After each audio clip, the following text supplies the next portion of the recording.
আচ্ছা বাবুর ভাই ওকে হত্যা জানিবার আছে বলো না আর 26 আগস্ট আরো চট্টগ্রামে জুলুস হবো তাই আর মুক্তি গ্যাসুদ্দিন আর তাইরি কি আইব না চট্টগ্রাম আসলে ফির মুফতি গাসউদ্দিন তাহেরি তো এখানে আসবে না এরকম একটা ধারণা শুনতেছি যে 26শে আগস্ট মাসের সাথে 12ই রবিউল আউয়াল দশমের জুলুস আমাদের চট্টগ্রামে।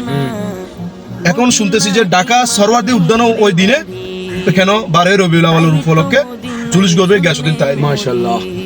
তো আমরাও চাই, অসুবিধা নাই, বিভিন্ন 64 জেলার মধ্যে সব জায়গায় যান 12ই রবিউল আউয়ালের জুলুস হয়। হ্যাঁ আরো তো চাইগুড়া বাংলাদেশে হ্যাঁ, তো এটা আসলে জুলুসটা আসলে মানুষে বলবে না এখানে আসলে এগুলো কিসের জুলুস, অনেক মানুষে বলবে, ছোট ছোট বাচ্চারা বলবে, এরা তো এগুলো জানে না, চিনে না এগুলো কিসের জুলুস।